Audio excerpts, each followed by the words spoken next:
오늘도 클릭해주셔서 감사합니다. 구독과 좋아요 부탁드립니다. Realism. 한국이 100년간 전투기 시장을 지배할 수밖에 없는 이유. 작지만 절대 작지 않은 기적의 나라 대한민국. 한국형 차세대 전투기 시제기 출고 시기 오늘 오후 경남 사천 한국항공우주산업에서 열렸습니다. 한국형 KF-X의 고유 명칭과 통상 명칭은 KF-21 보라매로 확정된 것으로 알려졌는데요. KF-21 보라매 시제기 출고를 기점으로 한국은 세계 13번째 전투기 개발 국가에 이름을 올릴 수 있게 되었습니다. 총환자로 없었던 국가에서 전투기 개발국으로 올라서니 참 대단한 일이 아닐 수 없습니다. 사업 초기까지만 해도 우리 손으로 만든 4.5세대 전투기에 대해 부정적인 시각이 많이 있었습니다. 창군 이래 최대 사업 규모인 8조 8천억 원이 투입되다 보니 국민들의 많은 관심을 받은 터라 차라리 그 돈이면 미국의 F-35를 도입하는 것이 유리하다라는 우려 섞인 목소리가 있었던 것도 사실인데요.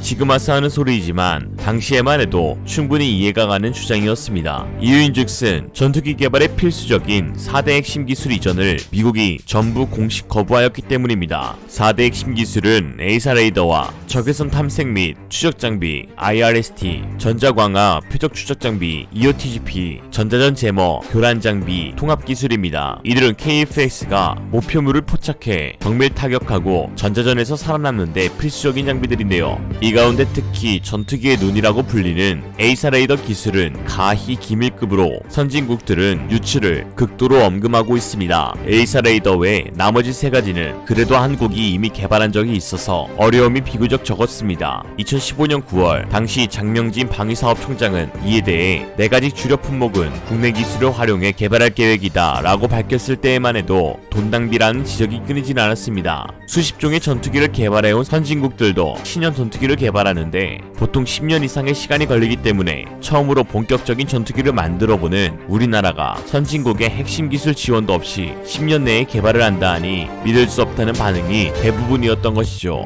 그러나 5년이 지난 지난해 8월 KF-X에 장착할 에이사 레이더 시제품 출고 시기에 열렸습니다. 에이사 레이더는 잠자리 혼눈과 같은 모듈이 1024개 들어가는 첨단 기술의 결정체입니다. 이는 세계에서 11번째로 개발한 것으로 국산 에이사 레이더를 시험평가한 이스라엘 엘타 측은 이스라엘보다 우수하다고 평가했습니다. 모듈의 소재도 첨단입니다. KF-X는 우리나라 최초의 본격적인 국산 전투기라는 상징적 의미 외에 여러 실질적 의미도 갖고 있습니다. 우선 우리가 원하는 시기에 신속하게 전투기를 정비할 수 있고 비용도 크게 줄일 수 있다는 점이죠. 현재 공군의 주력 전투기인 KF-16과 F-15K는 모두 미국제여서 수리 부속, 확보 문제 등으로 전투기 정상 가동에 어려움을 겪는 경우가 적지 않습니다. 지난 5년간 수리 부속 부족으로 비행이 불가능했던 사례는 F-15K 535건, KF-16이 548건에 달합니다. 반면 국산 전투기는 신속한 정비가 가능하고 30여년간의 누적 운용 유지비도 훨씬 저렴할 수밖에 없는 것이죠. 두 번째는 각종 미사일과 폭탄 등 국산 무장을 우리 마음대로 장착할 수 있다는 점입니다. 지금까지는 우리가 국산 미사일을 만들어도 이를 미국에서 수입한 F-15K 등에 장착하려면 수백억 이상의 체계 통합 비용을 지불해야 했고 우리 미사일의 소스 코드를 미치게 제공해야 하는 문제도 있었습니다. F-15K의 유럽제 타우러스 장거리 공대지 미사일을 장착하는 통합 비용도 800억 원이나 미국 회사에 지불해야 했습니다. 그러나 KF-X의 개발과 도입으로 인해 이러한 문제점들을 일단락 지을 수 있게 되었고 추후 24조 4천억 원에 이르는 생산 유발 효과와 함께 한국 무기의 엄청난 진일보를 이뤄내게 되었습니다. 한국은 그동안 차세대 전투기와 이지스 구축함 그리고 각종 미사일과 자주포까지 뛰어난 성능을 갖춘 무기들을 개발해 성공해내며 세계적으로도 유리를 찾아보기 어려울 정도로 빠른 속도로 성장하고 있습니다. 하지만 아직 미개척지도 많은데요. KF-X는 우리 손으로 개발했지만 엔진은 제너럴 일렉트릭의 F414를 사용하고 있습니다. 세계 항공기 엔진 시장은 GE와 프렛 휘트니, 롤스로이스 등 세 곳이 꽉 잡고 있습니다.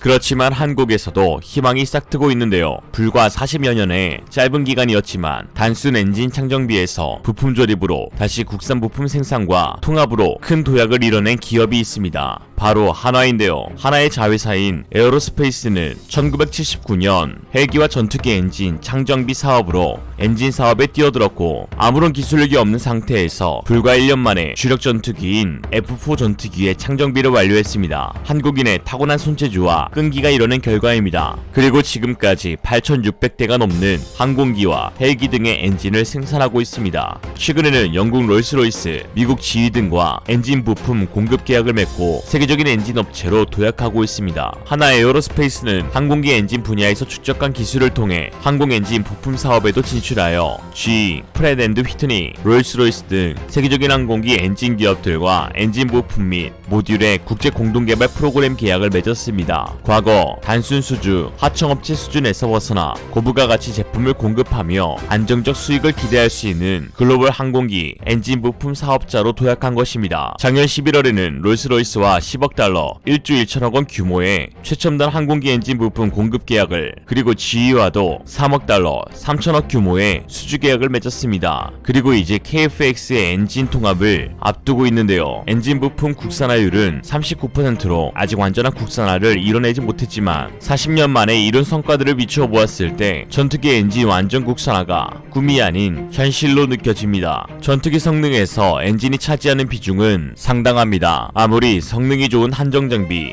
효율이 좋은 무장들을 갖췄더라도 엔진 성능이 뒤떨어지거나 결함이 발견되면 전투기로서의 역할을 감당해낼 수 없기 때문입니다. 그 사례를 잘 보여주는 것이 바로 중국산 전투기인데요. 중국산 전투기들은 매번 동급 전투기들의 성능을 웃도는 엄청난 스펙을 자랑하지만 실상은 검증되지 않은 재현상 스펙일 뿐 엄청난 결함을 자주 보이고 있습니다. 이렇게 말할 수 있는 이유도 훈련에서 중국산 전투기의 참혹스러운 성능이 수차례 드러났기 때문입니다. 지난 2015년 11월 중국과 태국의 연합공군 훈련은 4대0 중국의 참패로 끝났습니다. 중국은 자국의 전투기인 젠11 전투기를, 태국은 스웨덴에서 수입한 CD 그리펜 전투기를 참가시켰습니다. 결과는 중국이 단 한 번의 시나리오도 태국을 상대로 승리를 거두지 못하였습니다. 중공군 에이스 파일럿 리중학 공군대교는 공군 파일럿들의 문제라고 둘러댔지만 전문가들은 철저히 메이드 인 차이나의 성능 부족이라고 지적하고 있습니다. 중국이 러시아에서 정식 면허 없이 불법으로 복제 생산한 젠11은 그동안 한정 장비와 엔진에서 끊임없는 결함 논란에 시달렸으며 알려진 것으로만 일선 부대의 인수 거부가 2차례나 있었던 기중입니다. 2011년엔 인수를 거부한 베이징 공구 공군 부대장은 숙청되는 사건도 있었고 2014년에는 인민해방군 차원에서 16대의 젠11을 공장으로 돌려보낸 사건까지 발생했습니다. 일선에서 젠11의 인수를 거부한 이유는 바로 엔진 결함으로 인한 안전 문제이죠. 중국이 러시아제 엔진을 베껴 만든 WS-10 엔진은 오리지널 AS-31F 엔진보다 최대 출력이 70%밖에 나오지 않아 항속거리, 속도 성능, 무장 탑재량에서 심각한 문제를 노출했고 비행 중 엔진이 꺼지거나 극심한 진동으로 공중에서 기체가 파괴되는 사고도 발생했습니다. 또한 중국은 앞으로도 전투기 개발에 큰 난항을 겪을 것이란 예측이 나오고 있는데 바로 반도체 기술력의 부족 때문입니다. 미국의 반도체 전문지 세미컨덕터 엔지니어링은 최첨단 반도체 기술은 스텔스 전투기나 항공관제, 유도미사일 등 다양한 분야에서 핵심적인 역할을 하기 때문에 반도체 제조 경쟁력 약화는 결과적으로 국가 안보와 연관된 기술력 하락으로 이어진다며 미중 군사 경쟁에서의 승리 키워드는 대만과 한국이 생산하는 최첨단 반도체를 공급받는 데에 달렸다고 강조하였습니다. 그동안 중국은 대만의 TSMC로부터 군용 반도체를 지급받고 있었으나 최근 심화되는 미중 갈등과 중국의 대만 침략 야욕으로 인해 완전히 줄이 끊긴 상황이며 중국의 반도체 회사들은 기술력 부족과 보조금을 노린 사기 행위로 인해 파산을 면치 못하고 있는 실정이라 중국의 첨단 무기 개발에 급제동이 걸린 상태입니다. 특히 미국의 제이크 설리번 백악관 국가안보 보좌관은 한국의 삼성전자와 미국의 글로벌 파운드리를 백악관으로 초청해 반도체 공급에 관한 문제를 나눈 것도 이와 무관하지 않습니다. 전 세계에서 7나노미터 공정을 생산할 수 있는 기업은 대만의 TSMC와 한국의 삼성전자 두 곳밖에 없습니다. 장지상 산업연구원장은 대만 TSMC의 영향력이 부각되는 것에 대해 반도체 칩을 주문받는 사양대로 만들어줄 수 있는 생산기술뿐만 아니라 반도체 칩을 설계할 수 있는 능력까지 갖추고 있는 삼성전자가 대만 TSMC보다 한 수 위라는 평가를 내렸습니다. 전자산업의 쌀을 넘어 첨단 무기의 주요 소재로 국가안보의 핵심이 된 반도체 산업에서 한국이 보여주는 국제 영향력은 어마어마합니다. 앞으로 뭘 해도 한국 한국과의 협력을 이끌어내지 못하며 승산이 없기 때문이죠. 미국이 삼성전자를 백악관으로 초청하자 왕이 외교부장은 지난 3일 중국 푸젠성 샤먼에서 열린 한중 외교장관 회담에서 반도체 등 첨단 산업 분야에서 한국이 중국의 협력 파트너가 되길 바란다는 뜻을 밝혔습니다. 미중 양국이 모두 안정적 반도체 공급망의 파트너로 한국을 지목한 것이죠. 한 가지 꼭 기억해야 할 것은 경제 문제가 안보 영역으로 확장되는 시점에서 중국과의 협력은 자살행위나 다름없다는 것입니다.